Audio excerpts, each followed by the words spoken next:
Hello sir, have a good day po. Magre-report lang po ako sir regarding sa topic ko for market demand. Ah, so ito po yung table of contents po ng aking report. Ah, what is market? What is demand? What is market demand? The types of market structure, what affects demand and supply chart.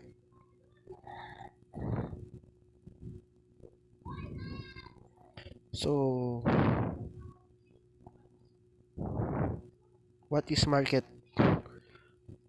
Market is a place where people can meet up to exchange tools and services. Usually, there are buyers and sellers involved. The market can be physically like store where people meet face to face or virtual, like an online market where buyers and sellers don't meet in person. What is demand?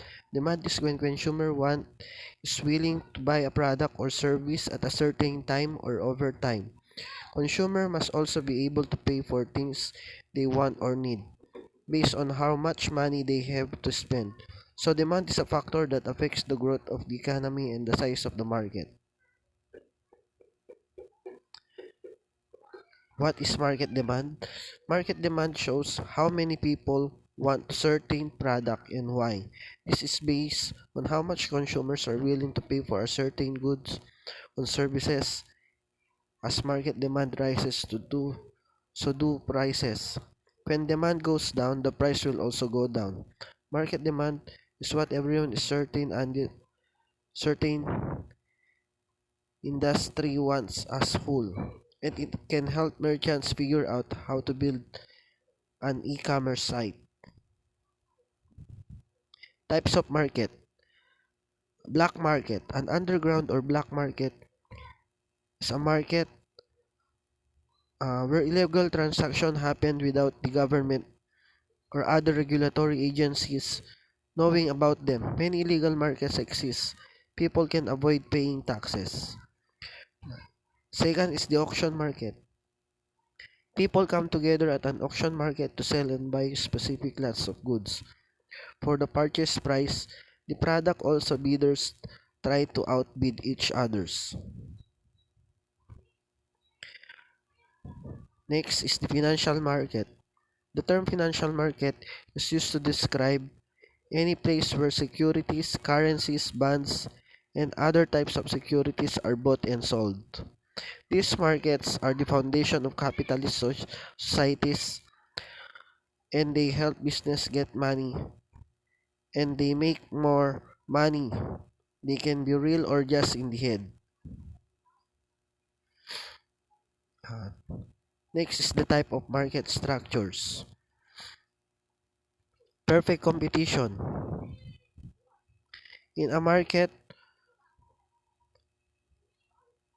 where in a market where the buyer and seller and also the seller at the market in small business that sell at the same time, there isn't a single big seller that has a big effect on the market.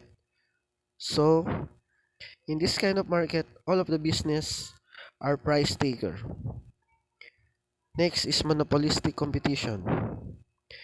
This situation is more like what happens in the real world. There are still a lot of buyers and sellers in the monopolistic competition, but they do all sell the same thing. The product is similar, but each seller offers something a little bit more different.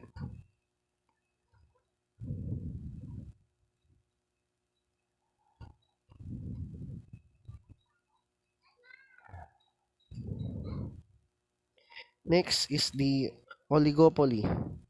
There are few companies, a market with oligopoly, even though the number of firms is not clear. The norm is for there to be between 3 and 5 dominant firms. So in oligopoly, there are many more buyers than seller. Monopoly. In a monopoly market, there is only one seller, so that one business controls the whole market. Since it has all the market power, can set any price at once. The consumer has no other choice but to pay the price that the seller set. So, what affects market demand? Cost of good or service. The law of demand says that if all other things stay the same,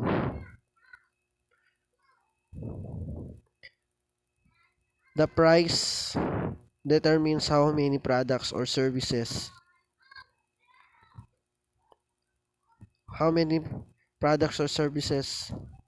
people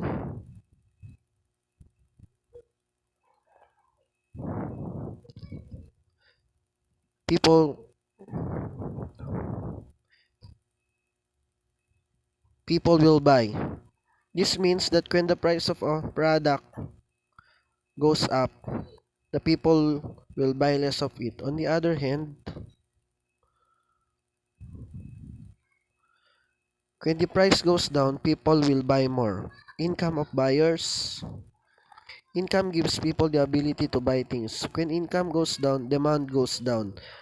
But a rise in income doesn't always mean that a person will buy more of a certain good. The law of diminishing marginal utility says the person's satisfaction goes down as they use more of single product or service.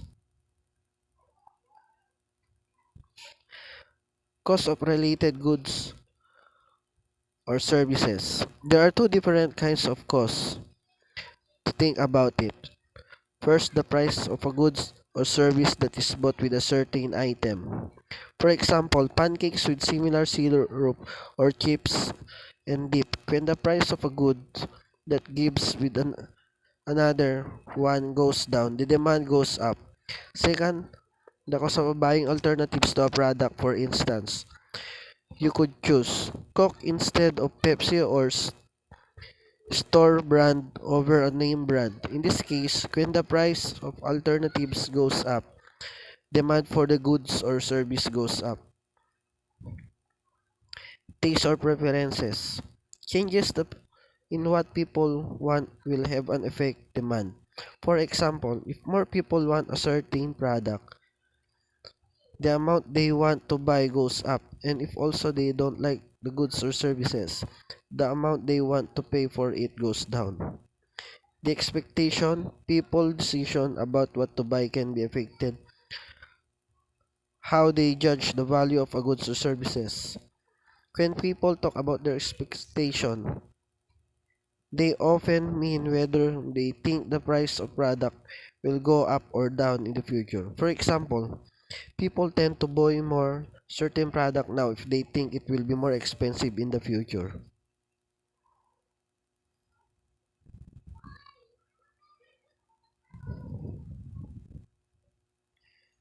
Let us have an example. Consider a restaurant sells 1,000 serving of bundles of rice and chicken on daily basis. That means the restaurant has a daily demand of 1,000 servings. However, on weekends, there's increase in the number of consumers. Hence, the demand grows from 1,000 to 1,200. As a businessman, you need to evaluate the number of servings you manufactured and out of those number, how many were sold. The number would be the market demand for servings. To please your current statement or the market you've chosen, you'll need to meet the calculated market demand every day. So if your restaurant is producing 1,000 serving daily and selling 400 of those servings to customer, then the market demand for your product and brand is 400. The potential demand, however, remain at 1,000 since that's the maximum number of serving you could sell in a day. Thank you, sir.